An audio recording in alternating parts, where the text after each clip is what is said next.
आज दुनिया में प्रॉब्लम क्या है? पहली बात, संबंधों में संघर्ष है, बहुत संघर्ष है। वो माता पिता के हो या कोई दूसरा भी संबंध हो, पति पत्नी का तो आपको पता है कैसी है। और we need art of balance. आज की दुनिया में हमें चाहिए समत्व और चाहिए विल पावर विथ स्किल्स। आज पता है आपको, यूनियन गवर्नमेंट ने स्किल्स के ऊपर ही की मिनिस्ट्री बना दी है, लेकिन स्किल्स तो सिखाने वाले हजारों मिल जाएंगे, लेकिन विल पावर कौन देगा? इन सब चीजों की जो बातें हैं ये आप गीता ज्ञान के द्वारा पा सकते हैं। ये मैं विथ एक्सपीरियंस आपके सामने रख रही हूँ। ऐसे नहीं कि केवल शास्त्रों का पठन की बात मैं नहीं कर रही हूँ। अगर इस गीता ज्ञान को थोड़ा भी हम अप्लाई कर ले, ये सब चीजें आसानी से संभव हो सकते हैं। तो इस दिशा की ओर जो मेरी सोच है, जो भगवान से मैंने ब्रह्मा कुमारी संस्था में सीखा है, इस विचारधारा के साथ हम आगे चलेंगे। तनाव की कहानी, अर्जुन की जबानी। एक अर्जुन था जो आप देख रहे हैं, पुराण वर्णित अर्जुन। एक अर्जुन आज के अर्जुन। सब कुछ था, लेकिन कैसा था? मेरा जब भी गीता पढ़ती थी तो मुझे लगता था 13 साल जिस युद्ध की इंतजार में बिताया था शास्त्रों के अनुसार, उस युद्ध के आने पर ऐसे कैसे हुआ? क्या हमारे साथ भी ऐसे होता है? हम जानते हैं, फिर भी 11th आवर में हम डिप्रेस्ड हो जाते हैं। होते हैं कि नहीं होते हैं? बहुत बार हो जाते हैं। ये दूसरा लक्षण है। वे पतुश्च शरीरे में रोमहर्षश्च जायते गांडीवम संसते हस्ता त्यक्चैव परिदह्यते। गांडीव हाथ से गिर गया, शरीर में कंपन हो रहा है, रोमांचन हो रहा है, अर्जुन को ज्वर सा होने लगा। ये सभी अर्जुन जब समझो टेम्पररी डिप्रेशन में चला गया, है ना। टेम्पररी डिप्रेशन, जब आपको कुछ होता है, सडनली शॉक हो जाता है, कोई मैसेज आ जाता है, आपका कोई नज़दीक वाला चला गया, सडनली आपका ये हाल होता है, आप बहुत गुस्सा करते हो। अर्जुन की ऐसी मनोदशा क्यों हुई? युद्ध की उत्सुकता में था, मगर अंततः ऐसे क्यों हो गया? कंफ्यूज्ड अर्जुन। भगवान कहते हैं मतिभ्रम। ऐसे कैसे हो गया मतिभ्रम? ये क्वेरीज क्या थे? देखिए, अर्जुन की जो भी विषाद है, आप पहले अध्याय पढ़े हो, उसमें पूरा अर्जुन का विषाद आता है। विषाद में अर्जुन ये कहता है, न च श्रेयो न पश्यामि हत्वा स्वजनमाहवे न कांक्षे विजयम कृष्ण न च राज्यम सुखानि च किम नो राज्येन गोविंद किम भोगैर्जीवितेन वा। क्या लगता है आपको ये पढ़ने से? न च श्रेयो न पश्यामि हत्वा स्वजनमाहवे, अपनों को मारने से। मैंने आपके सामने मैं आपको 15 अर्जुन की दुविधाएं नोट कराऊंगी, फास्ट जाऊंगी। लेकिन पहले अध्याय में अर्जुन की जो मनोदशा थी, क्या हमारे साथ भी ऐसे होता है? आप थोड़ा सा कंपैरिजन करते जाइएगा। पहले अर्जुन की क्वेरी है, स्वजन हत्या से श्रेय नहीं होगा। तो आप मुझे बताइए, स्वजन कौन है, परजन कौन है? हमारी जात वाले अपने हैं, पुणे शहर वाले अपने हैं, भाषा वाले अपने हैं, मेरी गली मोहल्ले में रहने वाले अपने हैं, स्त्री के लिए स्त्री अपनी है, पुरुष के लिए पुरुष अपने हैं, या मेरे जैसे नौकरी करने वाले अपने हैं, या मेरे जैसे ग्रेजुएशन किए हुए, कौन अपने हैं? अर्जुन मेधावी था, विद्वान था, फिर ये कैसी दुविधा है? अपने कौन और पराये कौन? होता है, हमारे साथ भी ऐसे होता है। अपने पराये की, ये जो आजकल की भाषा में कहते हैं आइडेंटिटी क्राइसिस। जानते हो मैं कौन हूं, है ना? लोग पूछते हैं, खुद ही नहीं जानते तो दूसरे क्या बताएंगे। ये अर्जुन की पहली। दूसरी थी न कांक्षे विजयम कृष्ण, मुझे विजय नहीं चाहिए। आप बताइए, क्या हम विजय के लिए जीते हैं? इधर बहुत सारी माताएं बैठी हैं। क्या आपने जीवन में केवल विजय जीतने का लक्ष्य रखा? अगर आप जीतने का लक्ष्य रखते तो अपने बच्चे को आप इंसान कभी नहीं बनाते, क्योंकि कई बार बच्चे से हारना पड़ता है, तभी बच्चे को आप एक इंसान बना सकते हैं। तो जिंदगी केवल जीतने का नाम नहीं है, जीने का नाम है जिंदगी।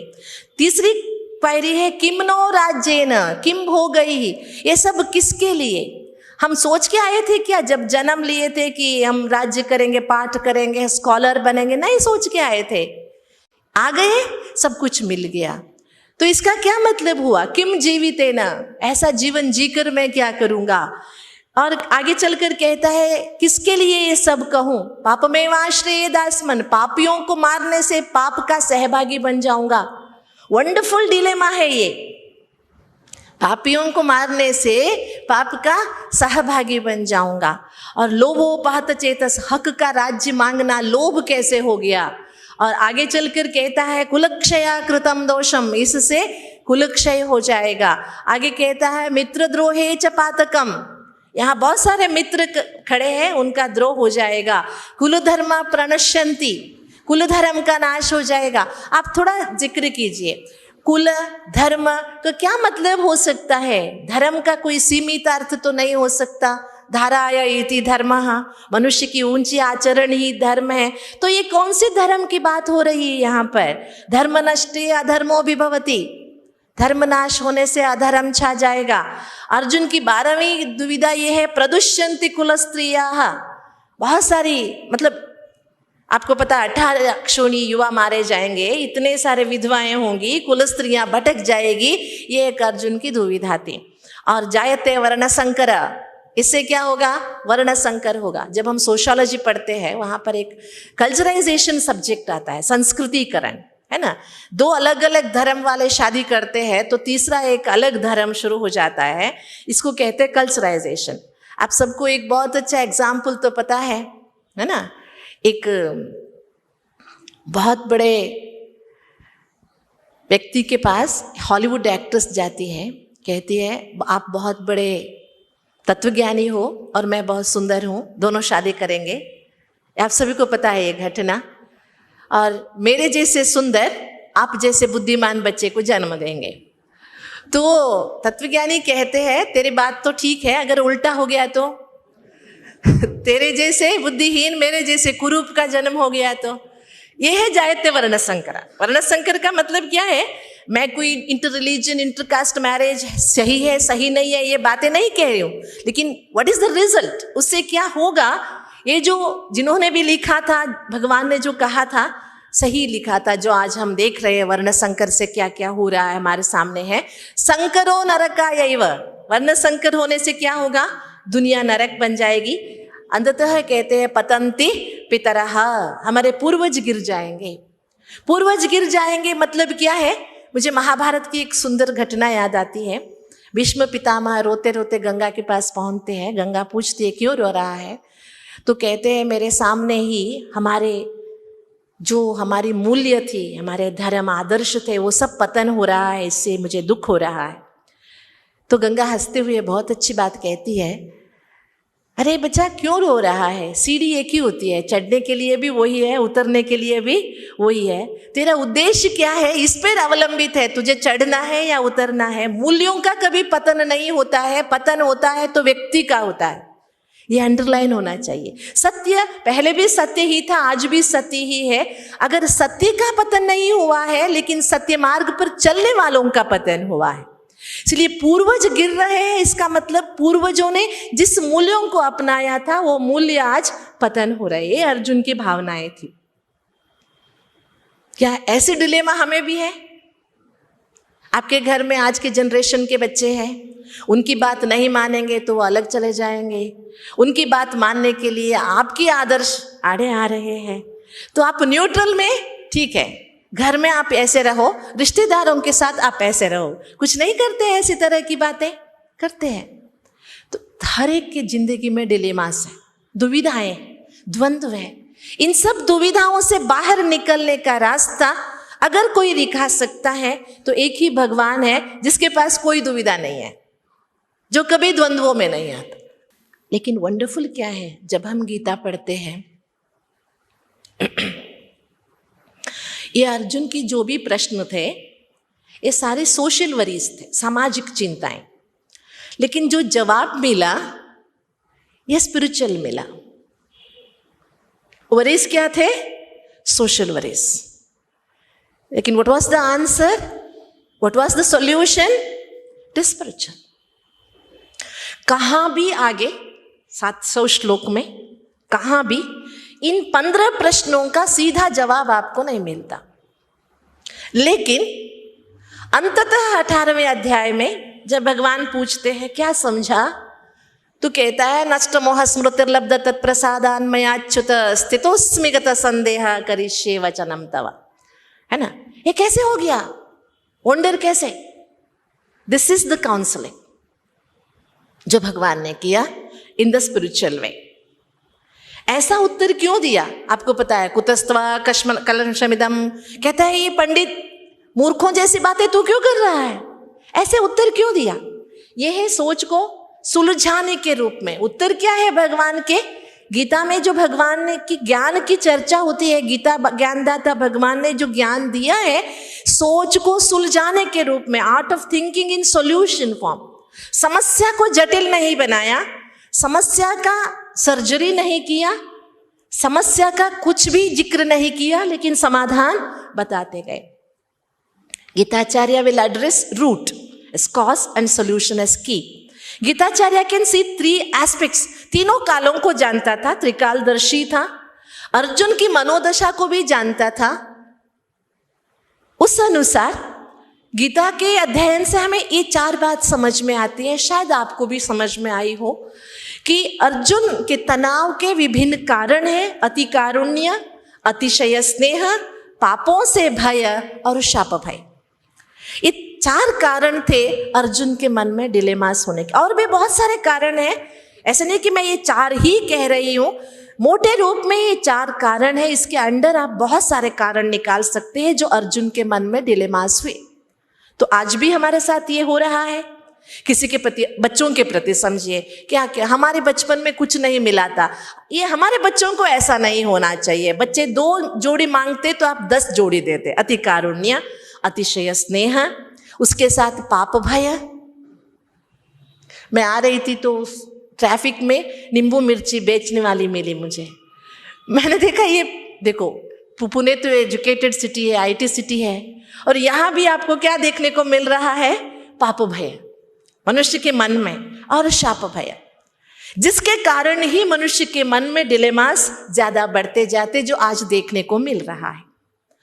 तो हम अभी थोड़ी देर, अभी आधा घंटा समझो, और गीता के बारे में सुनने वाले हैं।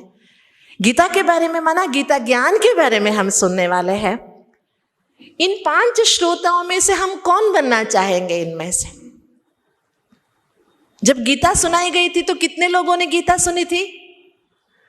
शास्त्रों के अनुसार जब गीता सुनाई गई थी तो सीधा तो अर्जुन सुना था, दूसरा संजय, तीसरा थ्रू संजय धृतराष्ट्र, और चौथा एक था हनुमान जो झंडे में बैठे थे, और ये 5वें का मैंने जिक्र किया है भीष्म पितामह, जो सुनना चाहते थे लेकिन सुन नहीं पाए।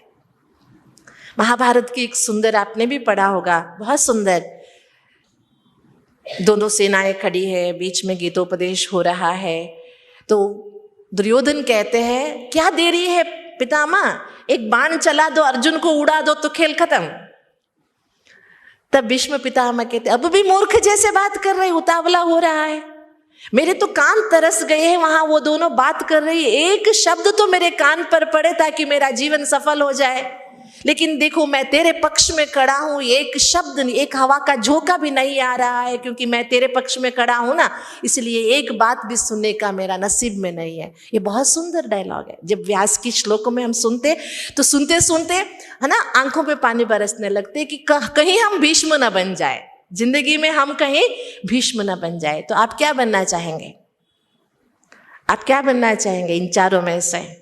धृतराष्ट्र कभी नहीं बनिएगा, प्लीज, कभी नहीं बनिएगा धृतराष्ट्र, लेकिन जरूर अर्जुन बनने की कोशिश हम जारी रखेंगे। दुविधाएं जरूर है, द्वंद्व है हमारे जीवन में, लेकिन हम उससे बाहर निकल सकते हैं अगर गीता को आत्मसात करेंगे तो गीता का लक्ष्य है हम सब का भी लक्ष्य यही है, नष्टमोह स्मृतिर्लब्ध, है ना।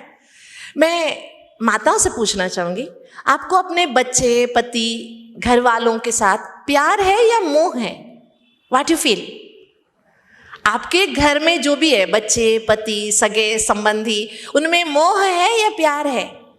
What you feel? मोह जो कहते हैं हाथ उठाइए जरा, नहीं। और जो कहते प्यार है वो हाथ उठाइए जरा। और जो दोनों में हाथ नहीं उठाए उनका क्या मतलब है?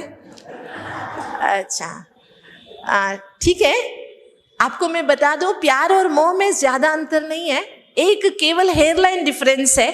जब प्यार में स्वार्थ आ जाता है तो प्यार मोह बन जाता है। बस प्यार में स्वार्थ आ जाता है, जब स्वार्थ के बिना प्यार होता है तो वो सच्चा प्यार जो भगवान से हमें मिलता है। तो हम चलेंगे, life is like riding a bicycle, to keep your balance you must keep moving. जीवन एक साइकिल राइडिंग है, बैलेंस करने के लिए आपको पेडल चलाना पड़ता है। तो गीता का एक बहुत सुंदर श्लोक है जो सुन के ही हम प्रभावित हुए। मुकम करोति वाचालम पंगुम लंघयते गिरिम यत् कृपा तमहं वंदे परमानंद माधवम, है ना। मैं इसका थोड़ा सा उल्टा भी अर्थ निकालती हूँ। कैसे पता है? गीता पढ़ने वालों जो मूक है, बोल नहीं सकता, गूंगा, उसे भी बोलना सिखा देती है गीता, और ज्यादा बोलने वाले की बोली भी कम कर देती है गीता, ठीक है। जो बहुत ज्यादा बोलता है उसका भी बोली कम हो जाता है, और जो नहीं चल सकता उसको लांघना सिखा सकता है, और जिंदगी में बिना रुके जो दौड़ता रहता है उसको रुकना भी सिखाती है गीता। गीता ज्ञान के द्वारा मनुष्य जीवन में इम्पॉसिबल को पॉसिबल कर सकता है अगर गीता ज्ञान को आत्मसात करे तो। सुभाष, ये उपनिषद की वाणी है, मन एवं मनुष्याणाम कारणम बंध मोक्षयोः। मन ही मनुष्य के बंधन और मोक्ष का कारण है। हम सभी जानते हैं दूसरे का मन नहीं है, हमारा ही मन है। Gita is evergreen guidance for everybody from supreme, ये अंडरलाइन है, सुप्रीम, बिकॉज इट इज भगवानुवाच। ये 5 बातें मुझे बहुत अच्छी लगती हैं फॉर बेटर लाइफ। मैंने इसको चाणक्य की कुछ रेफरेंस से लिया है। जीवन को अच्छा बनाने के लिए 5 बातें जरूरी है: समदर्शी, सत्यदर्शी, पारदर्शी, दूरदर्शी और प्रियदर्शी, है ना। चाणक्य तो लिखते for good governance and for better life. ये 5 चीजें होना बहुत जरूरी है। जिंदगी एक गवर्नेंस भी है तो जिंदगी एक बहुत सुंदर जर्नी भी है। तो चलिए इसको साथ रखते हुए हम आगे चलेंगे। जो बातें हो रही थी गीता की, सुख दुखे समय कृत्वा लाभा लाभौ जया जयौ तथो युद्धाय युज्यस्व नैवं पापमवाप्स्यसि। बैलेंस, समदर्शी, सब में समभाव रखो। कितने बार आप सभी गीता प्रेमी बैठे हैं, हजारों बार गीता पढ़ी होगी, सुनी होगी, तो क्या ये संभव हुआ? जब हम सुख में हैं, आप दुख में हैं, तो मैं, है ना, आपको टोकरी भर भर के उपदेश देती हूँ, बहन जी जिंदगी में उतार चढ़ाव समान है, लीजिए, आज रात है, कल दिन आ जाएगा आपका जिंदगी में। लेकिन जब मेरे पास दुख पहुंचता है, कोई मुझे उपदेश देता है, तो हम क्या कहते हैं? Stand in my side and then thought, है ना। बातें करना आसान है लेकिन सामना करना मुश्किल है। तो क्या भगवान ने ऐसे फालतू में कह दिया ये बातें? फालतू में कह दिया? नहीं, इट इज पॉसिबल, हो सकता है। कैसे? देखिए, विद्या विनय संपन्ने ब्राह्मणे गविहस्तिनी शुनि चैव स्वपाके चे पंडिताः समदर्शिनी। जो मैंने चाणक्य की बात ली थी, समदर्शी सत्यदर्शी की बात, यह भगवान कहता है जो पंडित है, पंडित का मतलब मेरा मंदिर में पूजा करने वाले से बिल्कुल नहीं है। पंडित का मतलब केवल मेरा ये बात नहीं है कि जो केवल पढ़ा हुआ है। आपको पता है all literates are not educated, है ना। पढ़े लिखे लोग सभी शिक्षित नहीं है, सुशिक्षित हम कह नहीं सकते उनको। इसलिए ये बहुत गौर करने वाली बातें हैं। जिसके पास विद्या हो उसके पास विनय भी हो। क्या आज दुनिया में देखने को मिल रहा है कहाँ भी आपको? जितना विद्या एजुकेशन बढ़ता है उतना ईगो भी बढ़ता ही जाता है। जब ईगो की बात आई है तो मुझे रमन महर्षि जी याद आते हैं। रमन महर्षि जी एक जगह ईगो की बहुत अच्छी डेफिनेशन देते हैं, EGO, एडजिंग गॉड आउट। जब आप भगवान को किनारे रख देते हो, सोचते हो मैं ही सब कुछ करता हूं, तब आप में अहंकार आता है, कराने वाला करा रहा है, मैं केवल इंस्ट्रूमेंट हूं। ये जब याद रखोगे तो आपके पास कभी भी अहंकार आ नहीं सकता। गीता ये चाहती है कि हम जीवन में समत्व रखें, लेकिन समत्व विद्या विनय इसमें नहीं, केवल सुख दुख नहीं, लाभ नष्ट नहीं, और किन बातों में हम रखें। अच्छा, थोड़ा सा आगे जाते हुए गीता में, Bhagavad Gita is a unique inside out management system. नीचे के गौर से पढ़िएगा। Outside transformation depends upon one's inside transformation. बाहरी परिवर्तन आंतरिक परिवर्तन पर निर्भर है, लेकिन आज हम बाहर से बदलते जा रहे हैं, अंदर से बिल्कुल नहीं। हम गाँव में भी सेवा करते हैं। एक बार मैं श्रावण मास में गाँव में गई थी, एक हल्दी कुमकुम के प्रोग्राम में गई थी, एक माता के घर में। हमारे वहाँ गांव में जाते तो एक लोटे में पानी भर के रखते, कहते पैर धो के अंदर आइएगा। ऐसे एक माता ने रखा, पीतल की लोटा थी, बहुत चमक रहा था सोने जैसा। जैसे मैंने हाथ लगाया, लोटे को उठाऊं, वो फिसल के गिर गया। क्यों पता है क्यों? अंदर जमा हुआ था कीचड़ बहुत सारा, बाहर से बहुत चमक रहा था। उस दिन मुझे एक बात समझ में आई, जो बर्तन बाहर से साफ करता है, ये जरूरी नहीं है कि वो अंदर से भी साफ करे, लेकिन जो अंदर से साफ करता है वो जरूर बाहर भी साफ करता है। तो गीता ज्ञान मनुष्य के आंतरिक स्वच्छता को बढ़ाने की बात है, लेकिन हम करते क्या आए? बाहर से गीता पाठ करते आए। आप गलत मत समझिएगा मेरा, लेकिन बात निकली है। देखो, भगवान को मानना, भगवान के बातों को मानना। हम भगवान को मानते हैं लेकिन भगवान की नहीं मानते हैं। यस, हम भगवान को मानते हैं लेकिन भगवान की मानते नहीं। उनकी कही हुई बातें सुनने लिए अच्छे हैं, जीवन में उतारने लिए कहते आप जैसे लोगों के लिए ठीक है, हम गृहस्थी है ना, हमसे नहीं होता, केवल पठन ही सीख है। 100 श्लोके पंडिता, 100 श्लोक आ गए, मैं पंडित बन गया। और गीता का मुझे तो लगता है ये मेन श्लोक है गीता का एक, उद्धरेत आत्मनात्मानाम आत्मानाम अवसादयेत आत्मैव आत्मनो बंधुः आत्मैव रिपुरात्मनः। मेरा शत्रु दूसरा कोई बाहर वाला नहीं। अगर मैं अपना उद्धार करती हूँ तो मैं अपना मित्र हूँ, अगर मैं अपना उद्धार नहीं करती हूँ तो मैं अपना शत्रु हूँ। तो मुझे जरा बताइए, उद्धार का क्या मतलब है? 2 गाड़ी, 4 बंगले, 100 से ज्यादा मैचिंग ड्रेसेस, और सभी बच्चे फॉरेन में, बैंक बैलेंस कुछ लाख, ये उद्धार है अपना? इसका उद्धार का क्या मतलब है? उद्धरेत आत्मनात्मानाम क्या मतलब है? उद्धरेत आत्मनात्मानाम, हम कोई अपना उद्धार कर रहे हैं? मुझे तो नहीं लगता कोई अपना उद्धार कर रहा है। हाँ, जरूर है, प्रयासरत है, लेकिन प्रयास में, हाँ मैं लास्ट में बता दूं, पर्सनालिटीज की जब बात आती है, हम स्वजन की बात ले रहे थे ना, अब मैं कौन हूं? हाँ, स्वजन हत्या से श्रेय नहीं होगा। स्व कौन है? तो स्व का व्यक्तित्व कैसा होना चाहिए? एक तो होना चाहिए ट्रांसफॉर्मेशनल पर्सनालिटी।